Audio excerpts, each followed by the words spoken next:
സംബന്ധിച്ചിടത്തോളം നമ്മുടെ തദ്ദേശ തെരഞ്ഞെടുപ്പും വലിയ രാഷ്ട്രീയ പോരാട്ടമാണ്. അതുകൊണ്ട് തന്നെ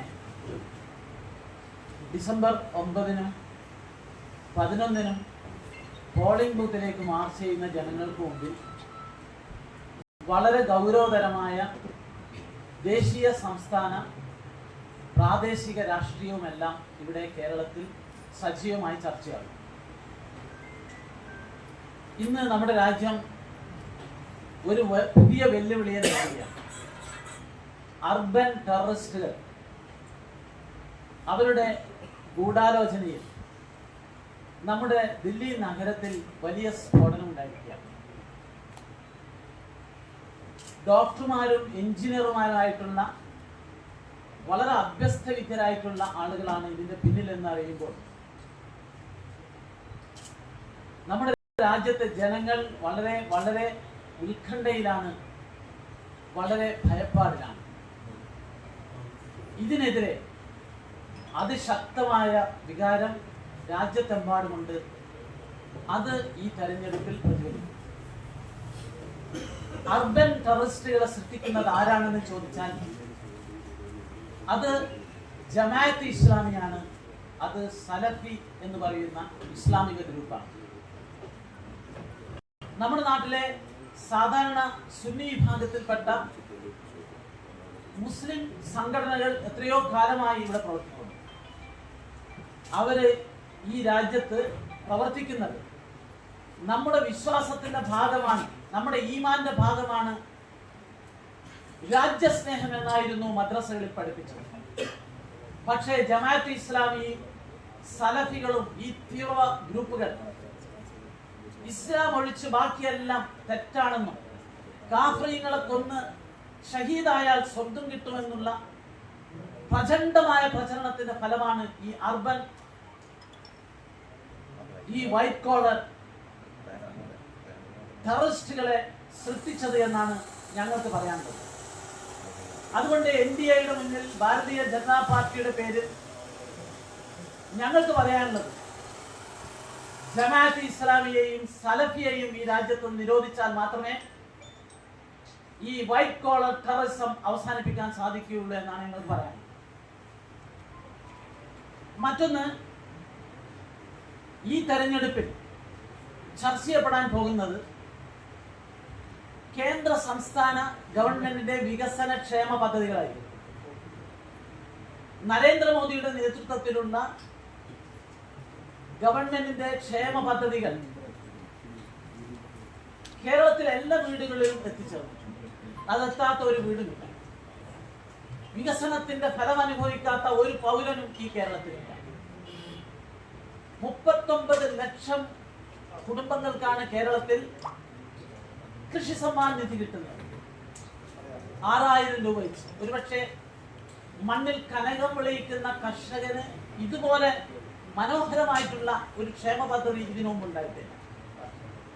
അതുപോലെ തന്നെ ഇൻഫ്രാസ്ട്രക്ചർ രംഗത്ത് നടന്നുകൊണ്ടിരിക്കുന്ന മാറ്റങ്ങൾ. കേരളത്തിന്റെ ഒരു അറ്റം മുതൽ മറ്റേ അറ്റം വരെ നാഷണൽ ഹൈവേ മലയാളിക്ക് കൗതുകവും ഒരു അത്ഭുതവും ഒരു ആവേശവുമാണ്. പക്ഷേ നിർഭാഗ്യവശാൽ പറയട്ടെ, പിണറായി വിജയന്റെ നേതൃത്വത്തിലുള്ള ഗവൺമെന്റ് ക്ഷേമ വികസന പദ്ധതികളിൽ വൻ പരാജയമാണ്. അത് ഈ തെരഞ്ഞെടുപ്പിൽ ചർച്ച ചെയ്യപ്പെടും. അവർ വികസന രംഗത്ത് വലിയ മുരടിപ്പാണ് ഉണ്ടാക്കി എന്നതിന്റെ കൃത്യമായ ചർച്ച നടക്കുന്ന തെരഞ്ഞെടുപ്പായിരിക്കും.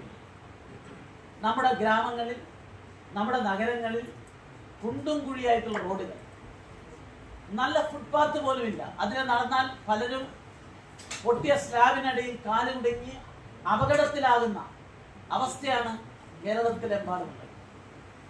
നല്ലൊരു മാലിന്യം ഒഴുകുന്ന ഓവുചാലുകൾ പോലും നമ്മുടെ നാട്ടിലുണ്ട്. അതുപോലെ തന്നെ ക്ഷേമ പദ്ധതികളൊക്കെ ഇവർ തെരഞ്ഞെടുപ്പ് സീസൺ ആകുമ്പോൾ പ്രഖ്യാപിക്കുന്നുണ്ടെങ്കിലും അതൊന്നും നൽകാൻ കേരളത്തിന്റെ ഖജനാവിന് ശേഷിയും ശേഷിയുമില്ല. കേരളം വലിയ കടക്കണിയിലാണ്. തീർച്ചയായും ആ വിഷയവും ഈ തെരഞ്ഞെടുപ്പിൽ ചർച്ച ചെയ്യപ്പെടുമെന്നാണ് ഞങ്ങൾ കരുതുന്നത്. ഇനി കണ്ണൂർ കോർപ്പറേഷനെ സംബന്ധിച്ച് പറയുകയാണെങ്കിൽ, കണ്ണൂർ കോർപ്പറേഷനിൽ ഭാരതീയ ജനതാ പാർട്ടിയുടെ ആദ്യഘട്ട സ്ഥാനാർത്ഥികളെ ഇന്ന് പ്രഖ്യാപിക്കുകയാണ്. 56 ഡിവിഷനിലും നമ്മുടെ സ്ഥാനാർത്ഥികളുണ്ടാവും. അതിൽ ഇന്ന് പ്രഖ്യാപിക്കുന്നവരുള്ള പ്രധാനപ്പെട്ട ചില ആളുകളുടെ പേര് മാത്രം ഞാൻ ആമുഖമായി പറയാം. നമ്മുടെ മുതിർന്ന നേതാവ് UT Jayanthan, Archana Vandichal, A Jayalatha, MV Ragini, TC Manoj, നമ്മുടെ ഇപ്പോഴത്തെ നിലവിലുള്ള കൗൺസിലർ VK ഷൈജു, അതുപോലെ വിദ്യാസമ്പന്നരായ സമൂഹത്തിന്റെ വിവിധ മേഖലകളിൽ നിന്നുള്ള ആളുകളെ ഞങ്ങൾ ഈ തെരഞ്ഞെടുപ്പിൽ അവതരിപ്പിക്കുന്നുണ്ട്. അപർണ പുരുഷോത്തമൻ ഫ്രാൻസിൽ നിന്നും MBA എടുത്ത് പല മൾട്ടിനാഷണൽ കമ്പനികളിലും ജോലി ചെയ്തിട്ടുള്ള ആളാണ്. അതുപോലെ തന്നെ ഒരു വലിയ ഗസൽ ഗായിക കൂടിയാണ്. അതുപോലെ ശ്രീ സുമ എന്ന് പറയുന്ന നമ്മുടെ സ്ഥാനാർത്ഥികളിലെ മുതിർന്ന ശ്രീ സുമ എന്ന് പറയുന്നത് പാമ്പൻ മാധവൻ എന്ന് പറയുന്ന ഈ കണ്ണൂർ മേഖലയിലെ കോൺഗ്രസിലെ കാരണവരെന്ന് വിശേഷിപ്പിക്കുന്ന ആളുടെ മരുമകളാണ്. അവർ കോൺഗ്രസിന്റെ മുൻ പഞ്ചായത്ത് മെമ്പർ കൂടിയാണ്. അങ്ങനെയുള്ള ഒരു നല്ല ടീമിനെയാണ്, മറ്റ് സ്ഥാനാർത്ഥികളുടെ വിസ്താര ഭയം കൊണ്ട് മറ്റ് സ്ഥാനാർത്ഥികളുടെ പേര് ഞാൻ വിശദീകരിക്കുന്നില്ല. ഇവരുൾപ്പെടെ ഇന്ന് ഇവിടെ മത്സരിക്കുന്ന സ്ഥാനാർത്ഥികളുടെ പേര് വിവരങ്ങൾ പാർട്ടിയുടെ ജില്ലാ പ്രസിഡന്റ് വിനോദ് കുമാർ പറയും. അതിനു മുമ്പ് ഒരു കാര്യം കൂടി ഇവിടെ പറയാൻ ഞാൻ ആഗ്രഹിക്കുകയാണ്. ഇവിടെ നമ്മുടെ നാട്ടിൽ ചില മുസ്ലിം സംഘടനകൾ SIRന്റെ പേര് നുണപ്രചരണം സംഘടിപ്പിക്കുകയാണ്. പണ്ട് CIA കാലത്ത് പറഞ്ഞതുപോലെ മുസ്ലിങ്ങൾക്ക് പൗരത്വം നഷ്ടപ്പെടും, വോട്ടർ പട്ടികയിൽ നിന്ന് മുസ്ലിങ്ങൾ ഒഴിവാക്കുമെന്നുള്ള പച്ചക്കള്ളമാണ് ഇവർ പ്രചരിപ്പിക്കുന്നത്. ഇത് CIA-ക്ക് എതിരെ നടത്തിയ പ്രചരണം പോലെ ഒരു നുണപ്രചരണമാണ്. അവരോട് പറയാനുള്ളത്, വെറുതെ ന്യൂനപക്ഷ സമുദായത്തിൽപ്പെട്ടവരെ ഭയപ്പെടുത്തരുത് എന്നുള്ള താഴ്മയാണ്, അപേക്ഷയാണ് ഞങ്ങൾക്ക് അവരോടുള്ളത്. പക്ഷേ പട്ടികയിൽ നിന്ന് ചിലരെ നമ്മൾ ഒഴിവാക്കും. ബംഗ്ലാദേശിൽ നിന്ന് നുഴഞ്ഞുകയറിയവരെ, റോഹിംഗ്യൻകാരെ കള്ള ആധാർ കാർഡ് ഉണ്ടാക്കി ബംഗാളിലും ബീഹാറിലും വിശേഷിച്ച് കേരളത്തിലും വോട്ടർ പട്ടികയിൽ പോലും കടന്നു കയറിയിട്ടുള്ള ആളുകൾ ഉണ്ട്. അവരെ ഉറപ്പായിട്ടും ഒഴിവാക്കുന്നതിന് വേണ്ടിയിട്ട് തന്നെയാണ് ഈ വലിയ വോട്ടർ പട്ടിക പരിഷ്കാരം നടക്കുന്നത്. ഇതിനെതിരെ രാഹുൽ ഗാന്ധി നടത്തുന്ന ഒരു പ്രചരണം എന്താണ്? അദ്ദേഹം പറയുന്നത് ബ്രസീലിലെ ഒരു മോഡൽ നമ്മുടെ വോട്ടർ പട്ടികയിൽ ഉൾപ്പെട്ടു, വോട്ട് ചെയ്തു എന്നൊക്കെയാണ് പറയുന്നത്. സത്യത്തിൽ ഇന്ത്യൻ പാർലമെന്ററി ജനാധിപത്യത്തിന്റെ ചരിത്രത്തിൽ എനിക്ക് പരിചയമുള്ള, ഓർമ്മയുള്ള ഒരു വിദേശ പൗര, ഒരു വിദേശ വനിത നമ്മുടെ വോട്ടർ പട്ടികയിൽ പണ്ട് കടന്നുകൂടിയിട്ടുണ്ട്. അത് കോൺഗ്രസിന്റെ കാലത്താണ്. ഈ രാഹുൽ ഗാന്ധിയുടെ അമ്മ സോണിയാഗാന്ധി ഇവിടെ കെട്ടിച്ചു കൊണ്ടുവന്ന ഉടനെ അവർക്ക് പൗരത്വമില്ല. പക്ഷേ പൗരത്വം കിട്ടുന്നതിന് മുമ്പിൽ ഇന്ത്യൻ വോട്ടർ പട്ടികയിൽ കോൺഗ്രസിന്റെ പ്രതാപകാലത്ത് സോണിയാഗാന്ധിയുടെ പേരുണ്ടായിരുന്നു. അവർ വോട്ട് ചെയ്തിട്ടുണ്ടാവാം.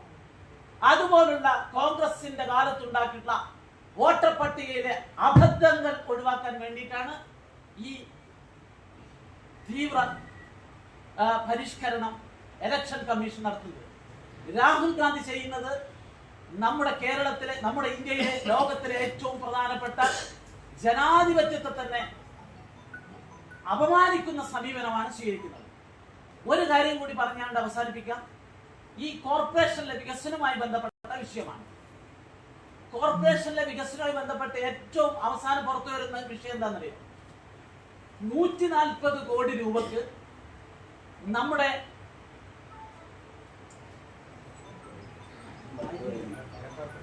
മരക്കാർക്കണ്ടിയിൽ ഒരു സീവേജ് ട്രീറ്റ്മെന്റ് പ്ലാന്റ് കേന്ദ്ര ഗവൺമെന്റ് നൽകിയിട്ടുണ്ട്. അമൃത പദ്ധതിക്ക് പുറമെ സെൻട്രൽ ഫിനാൻസ് കമ്മീഷന്റെ ഗ്രാന്റും ഉൾപ്പെടെ ഈ 140 കോടിയിൽ 70 കോടിയും കേന്ദ്ര ഗവൺമെന്റേതാണ്. ആ പദ്ധതി ഇപ്പോൾ സ്തംഭിച്ചിരിക്കുകയാണ്. അതിന് ഉത്തരവാദി ആരാന്നറിയോ? മുസ്ലിം ലീഗും CPM തമ്മിൽ കമ്മീഷന് വേണ്ടിയിട്ട് വടംവലിയാണ്. മുസ്ലിം ലീഗും അതുപോലെ തന്നെ മേയറും CPM-ഉം തമ്മിൽ ഈ പ്രൊജക്ടിന്റെ പേരിൽ തമ്മിലടിച്ചിട്ട് ആ പദ്ധതി ഇല്ലാതാകുകയാണ്. നിങ്ങൾ മനസ്സിലാക്കേണ്ട ഇവിടുത്തെ ഏറ്റവും വലിയ പ്രശ്നം നമ്മുടെ ഓവുചാലിൽ കെട്ടിക്കിടക്കുന്ന മാലിന്യങ്ങളാണ്. അത് ശുദ്ധീകരിക്കുന്നതിന് വേണ്ടി കേന്ദ്ര ഗവൺമെന്റ് എല്ലാ നഗരങ്ങൾക്കും സമഗ്രമായ ശാസ്ത്രീയമായ പദ്ധതികൾ നൽകിയാണ്. പക്ഷെ ഇവിടെ KK രാഗേഷ് പറയുന്നു, കോൺട്രാക്ടർ ഞാൻ കണ്ടു. മിസ്റ്റർ KK രാഗേഷ്, കോൺട്രാക്ടറെ കാണാൻ നിങ്ങൾ ആരാ? നിങ്ങൾക്ക് എന്താണ് ഔദ്യോഗിക പദവി? CPM-ന്റെ ജില്ലാ സെക്രട്ടറി ആണോ ഒരു ട്രീറ്റ്മെന്റ് പ്ലാനിന്റെ കോൺട്രാക്ടറോട് സംസാരിച്ച് ആ പ്രശ്നത്തിൽ ഇടപെടേണ്ടത്? മുസ്ലിം ലീഗ് പറയുന്നു രാഗേഷ് കമ്മീഷൻ ചോദിച്ചു, അതുകൊണ്ടാണ് ഇത് തടസ്സപ്പെട്ടത്. KK രാഗേഷ് പറയുന്നു ഈ മുസ്ലിം ലീഗ് കമ്മീഷൻ ചോദിച്ചു, അതുകൊണ്ടാണ് തടസ്സപ്പെട്ടത്. ഈ നാട്ടിലെ വോട്ടർമാർക്ക് മുമ്പിൽ ഈ വിഷയം ഞങ്ങൾ മുന്നോട്ട് നോക്കിയാണ്. നിങ്ങൾ നോക്കൂ, ഈ കണ്ണൂരിലെ വികസനം മുഴുവൻ സംബന്ധിച്ച് നോക്കുകയാണെങ്കിൽ ഒരു കാഴ്ചപ്പാടില്ല. ഉദാഹരണത്തിന് ഇന്ത്യയിലെ എല്ലാ റെയിൽവേ സ്റ്റേഷനുകളും അമൃത പദ്ധതിയിൽ വിമാനത്താവളങ്ങൾ പോലെ മനോഹരമായിരുന്നു. നിങ്ങൾ പയ്യന്നൂർ നോക്കൂ, തലശ്ശേരി ഡെവലപ്മെന്റ് നടക്കുന്നു, വടകര പൂർത്തിയായി, കോഴിക്കോട് ദ്രുതഗതിയിൽ നടക്കുന്നു. എന്തേ കണ്ണൂർ നടക്കാത്തത്? കണ്ണൂരിലെ റെയിൽവേ സ്റ്റേഷൻ വികസനം തടസ്സപ്പെടുത്തിയത് രണ്ട് MP-മാരാണ്. ഒന്ന് CPM-ന്റെ ശിവദാസൻ, രണ്ട് കോൺഗ്രസിന്റെ സുധാകരൻ.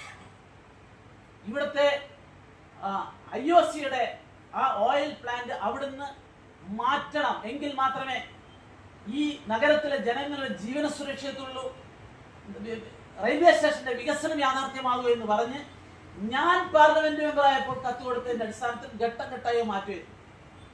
അത് ഘട്ടം ഘട്ടമായി IOC മാറ്റിക്കൊണ്ടിരിക്കുമ്പോൾ ഈ ശിവദാസൻ MP-യും സുധാകരൻ MP-യും കത്ത് കൊടുത്ത് അതിനെ തടസ്സപ്പെടുത്തി വൈകിപ്പിക്കുകയാണ് ചെയ്തത്. അവസാനം ശക്തമായി രാജീവ് ചന്ദ്രശേഖരൻ ഇടപെട്ട് അതിപ്പോൾ പൂർണ്ണമായി മാറ്റാൻ തീരുമാനിച്ചിരിക്കുന്നു. പക്ഷേ കണ്ണൂർ റെയിൽവേ സ്റ്റേഷന്റെ വികസനം വൈകിപ്പിച്ചവർക്ക് നിങ്ങൾ വോട്ട് ചെയ്യുമോ എന്നാണ് ഈ നാട്ടിലെ ജനങ്ങളോട് ഞങ്ങൾക്ക് പറയാനുള്ളത്. LDF-ഉം UDF-നും കണ്ണൂരിന്റെ വികസനത്തെ സംബന്ധിച്ച് യാതൊരു കാഴ്ചപ്പാടുമില്ല. വിനോദിന്റെ നേതൃത്വത്തിൽ നടന്ന ഉപരോധ സമരത്തിൽ ഞങ്ങൾ പറഞ്ഞതാണ് ശരി. ഈ കണ്ണൂരിനെ നരകമാക്കി മാറ്റിയവരിൽ നിന്ന് ഈ കണ്ണൂരിനെ രക്ഷിക്കാനുള്ള പോരാട്ടമാണ് ഈ തെരഞ്ഞെടുപ്പ്. മാത്രമല്ല, രാജീവ് ചന്ദ്രശേഖരൻ മുന്നോട്ട് വെച്ചിട്ടുള്ള ഒരു വികസിത കേരളം എന്ന കാഴ്ചപ്പാട്, ആ കാഴ്ചപ്പാടുമായിട്ടാണ് ഞങ്ങൾ മുന്നോട്ട് പോകുന്നത്. ഞങ്ങൾക്ക് അനുകൂലമാണ് രാഷ്ട്രീയ സാഹചര്യം. ഏറ്റവും അവസാനം N വാസു എന്ന് പറയുന്ന ഒരുപക്ഷെ ശബരിമലയിലെ സ്വർണം കൊള്ള ചെയ്തതിന്റെ പ്രധാന ബുദ്ധി കേന്ദ്രം N വാസുവിനെ കൂടി അറസ്റ്റ് ചെയ്തിരിക്കുകയാണ്. അത് പിണറായി വിജയന്റെ ആഭ്യന്തര വകുപ്പിന്റെ സഹായം കൊണ്ടല്ല, ബഹുമാനപ്പെട്ട കോടതിയുടെ ഇടപെടൽ കൊണ്ട് മാത്രമാണ് N വാസു അകത്തായിട്ടുള്ളത്. തീർച്ചയായും ഇവിടുത്തെ വിശ്വാസികൾ പോളിംഗ് ബൂത്തിലേക്ക് പോകുമ്പോൾ ശാസ്താവിനെ മനസ്സിൽ ധ്യാനിക്കുമെന്നുകൂടി ആണ് എനിക്ക് ഈ സന്ദർഭത്തിൽ നിങ്ങളുടെ മുമ്പിൽ പറയാൻ.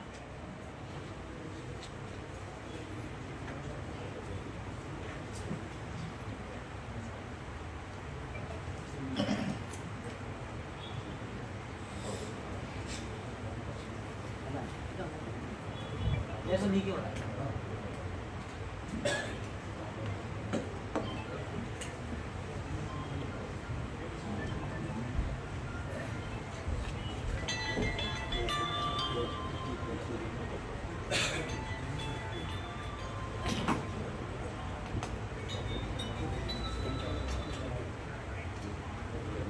ദേശീയ ജനാധിപത്യ സഖ്യത്തിൻ്റെ കണ്ണൂർ കോർപ്പറേഷൻ മത്സരിക്കുന്ന ഒന്നാം ഘട്ട സ്ഥാനാർത്ഥി പട്ടികയാണ് ഇവിടെ പ്രഖ്യാപിക്കുന്നത്.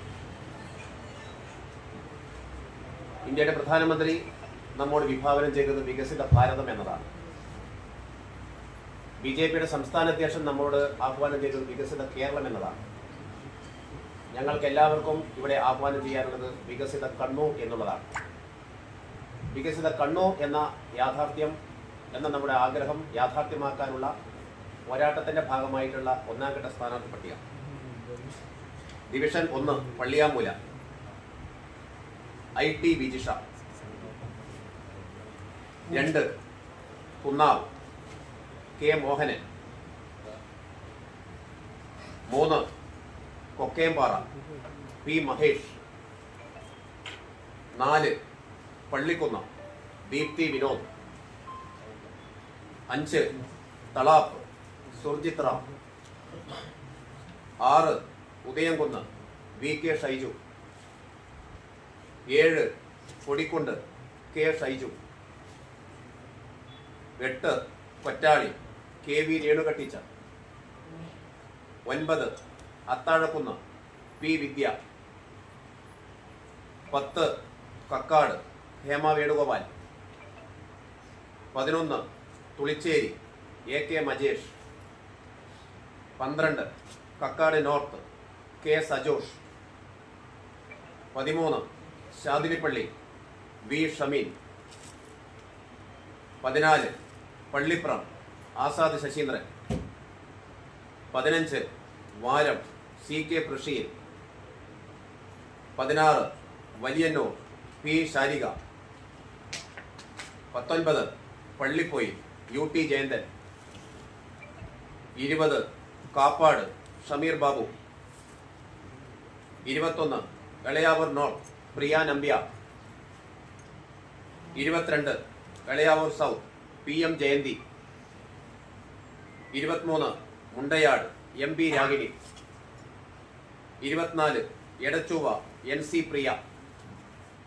26 Kappicheri M Nishil. 28 Thazhechowa E Sunitha. 30 Thilanur T C Manoj. 31 Attadappa P P Smitha. 32 Chala T Jyothi. 33 Edakkad Girish M. 36 Keezhunna A Jayalatha. 37 Thottada C H Vijitha. 38 Adikadalayi U K Sayooj. 39 Kanhira Athira Vasanthan. 40 Kuruva N Suneesh. 45 Chovva Jiju Vijayan. 46 Thana K Ratheesh. 48 temple Archana Vandichal. 50 Kasanakotta advocate K Ranjith. 51 Ayikkara S Vaishakh. 53 Payyambalam Aparna Purushothaman. 54 Thalikavu K P Latheesh. 55 Chalad K P Rasiya. 56 Panhikkal Sreesuma Vinod. ബി ജെ പിയുടെ കോഴിക്കോട് മേഖലാ പ്രസിഡന്റ് അഡ്വക്കേറ്റ് കെ ശ്രീകാന്ത് നമ്മുടെ കൂടെ വരുന്നുണ്ട്. ചില സ്ഥാനാർത്ഥികൾ ഇന്ന് നമ്മുടെ ഒരു പദയാത്ര നടന്നുകൊണ്ടിരിക്കുകയാണ്. വികസിത കേരളം എന്ന മുദ്രാവാക്യം ഉയർത്തിപ്പിടിച്ചുകൊണ്ട് മഹിളാ മോർച്ച ജില്ലാ പ്രസിഡന്റ് എ ജയലത ഇവിടെ പ്രഖ്യാപിക്കപ്പെട്ട സ്ഥാനാർത്ഥി കൂടിയാണ്. അവരുടെ നേതൃത്വത്തിൽ എടക്കാട് തോട്ടട കാഞ്ഞിര കീഴുന്ന ആ ഭാഗങ്ങളിൽ പദയാത്ര നടന്നുകൊണ്ടിരിക്കുകയാണ്. അതുകൊണ്ടാണ് നേരത്തെ പ്രഖ്യാപിച്ച ചില സ്ഥാനാർത്ഥികൾ അവരുടെ ആ പദയാത്രയിൽ പങ്കെടുക്കുന്നുണ്ട് അപ്പോൾ എന്നുള്ള കാര്യം കൂടി ഈ അവസരത്തിൽ അറിയിക്കുന്നു. അതുകൊണ്ടാണ് ചില ആൾക്ക് ഇവിടെ വരാൻ പറ്റാതിരുന്നത്.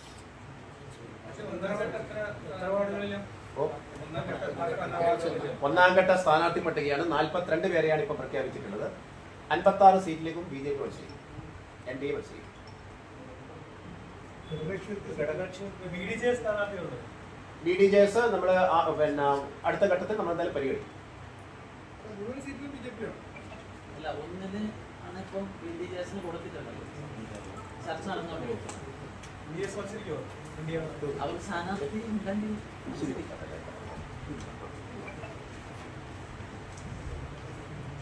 എത്ര സീറ്റാ പ്രതീക്ഷിക്കുന്നത്? നമുക്ക് നല്ല വിജയപ്രതീക്ഷയാണ്. നമ്മൾ കഴിഞ്ഞ വർഷം കഴിഞ്ഞ ലോക്സഭാ തെരഞ്ഞെടുപ്പിൻ്റെയൊക്കെ ഒരു വോട്ട് നില നോക്കുമ്പോൾ നമുക്ക് നല്ലൊരു വിജയം ഈ കോർപ്പറേഷൻ തെരഞ്ഞെടുപ്പിലുണ്ട്. കഴിഞ്ഞ തവണ ഒരു സീറ്റാണ്, അത് എത്രയായി വർദ്ധിക്കും? വളരെയധികം വർദ്ധിക്കും. ആര് ഭരിക്കണമെന്ന് തീരുമാനിക്കുന്ന ഗ്രൂപ്പായിട്ടുമാണ്. ഇവിടുത്തെ വികസന വിഷയത്തിൽ ഇടപെടാൻ പറ്റുന്ന ഒരു നല്ല ടീം ഞങ്ങളുടെ ഭാഗത്തുനിന്നുണ്ട്. മേയർ സ്ഥാനാർത്ഥി ഉണ്ടോ?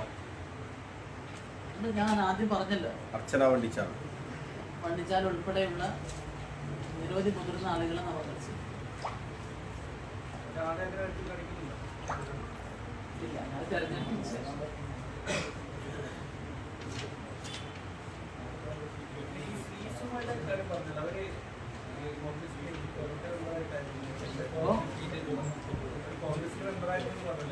പണ്ട് പഞ്ചായത്ത് മെമ്പറായി പള്ളിക്കും പാമ്പം മാധവട്ടന്റെ പണ്ട് കോൺഗ്രസിന്റെ പഞ്ചായത്ത് മെമ്പറുമാണ്. ജില്ലാ പഞ്ചായത്തിൽ ജയിക്കുന്നത് എപ്പോൾ പ്രഖ്യാപിക്കണം? അടുത്ത പ്രഖ്യാപനം. അത് നമ്മൾ സംഘടനാപരമായി 2 റവന്യൂ ജില്ലയായിട്ടുണ്ട്. 25 സ്ഥാനാർത്ഥികളെ ഒന്നിച്ച് നമ്മൾ ഇതുപോലെ അടുത്ത വർഷം തന്നെ പ്രഖ്യാപിക്കും. ഈ സ്ഥാനാർത്ഥികളെ ഇപ്പം നോമിനേഷൻ നമ്മൾ ആലോചിക്കും. 21 വരെ സമയം തന്നെ. പെട്ടെന്ന് തന്നെ നോമിനേഷൻ സമർപ്പണം അധികം വൈകാതെ തന്നെ. ക്രിസ്ത്യൻ വിഭാഗത്തിൽപ്പെട്ട ആരെയും ഉൾപ്പെടുത്തിയിട്ടില്ല. അതൊക്കെ ഉണ്ടാവും. സ്ഥാനാർത്ഥി പ്രഖ്യാപനം പൂർണ്ണമായില്ല.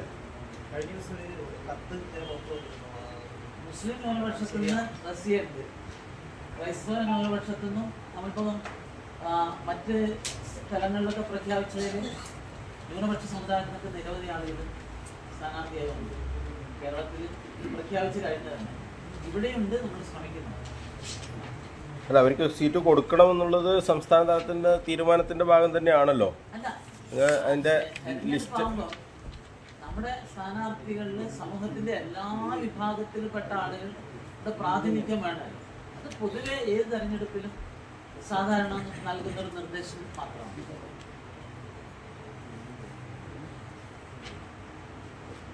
കഴിഞ്ഞ ദിവസം പ്രസിഡന്റിന് ഒരു കത്ത് വന്നല്ലോ. ക്രിസ്ത്യൻ വിഭാഗത്തിൽപ്പെട്ട ഒന്നിന്റെ പഞ്ചായത്തുകളിൽ ആളുകളെ വേണം സർവേ നടത്തി തീരുമാനിച്ചിട്ടുണ്ടോ? എല്ലാവരെയും ചേർത്ത് നിർത്തുക എന്നുള്ളതാണ് കാലാകാലം BJP സ്വീകരിക്കുന്ന സമീപനം. ആ സമീപനം തന്നെയാണ് ഇന്നലെയും ഇന്നും എന്നും. അങ്ങനെ എല്ലാവരെയും ചേർത്ത് നിർത്തുക, ആരും അന്യരല്ല, എല്ലാവരെയും ചേർത്ത് നിർത്തുക എന്നുള്ള സമീപനം ആത്മാർത്ഥതയോടെ സ്വീകരിക്കുന്ന ഒരു പാർട്ടിയാണ് BJP, ദേശീയ ജനാധിപത്യ സഖ്യം. ഞങ്ങളത് സ്വീകരിക്കും.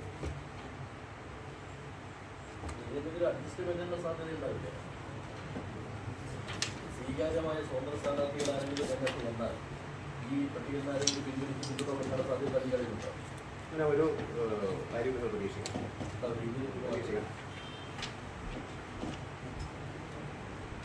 രാജേഷ് സ്വന്തം നിരക്ക് മത്സരിക്കുന്നതെന്നൊക്കെ പറയുന്നുണ്ട്. മാത്രമല്ല ആരെടുപ്പിലാക്കിയിട്ട് ചർച്ചകൾക്കുള്ള വാർത്തകളൊന്നും അടങ്ങില്ല എന്നും പറയുന്നു. PK രാഗേഷിന്റെ മറുപടി അഭിപ്രായം, BJP ദേശീയ ജനാധിപത്യം നയം സ്വീകരിക്കണമെന്ന പാർട്ടിയുടെ ഒരു സംവിധാനമുണ്ട്. നമ്മുടെ കോർപ്പറേഷന്റെ ഇൻചാർജായി സ്റ്റേറ്റ് പ്രഖ്യാപിച്ചിട്ടുള്ളത് ദേശീയ ഉപാധ്യക്ഷനെയാണ്. സ്വാഭാവികമായും അദ്ദേഹത്തിന്റെ നേതൃത്വത്തിൽ ഒരു കോർപ്പറേഷൻ അടിസ്ഥാനത്തിൽ ആ കാര്യങ്ങൾ സന്ദർഭത്തിനനുസരിച്ച് യുക്തമായി തീരുമാനിക്കും. കുറെ സീറ്റുകൾ പ്രഖ്യാപിക്കാനുണ്ടല്ലോ, അപ്പം മറ്റൊന്നില്ലാന്ന് വിചാരിക്കുന്നു. നമുക്ക് അവിടെ പോയി അവിടെ അവിടെ തന്നെ ഫലപ്പെട്ടു. ഏ?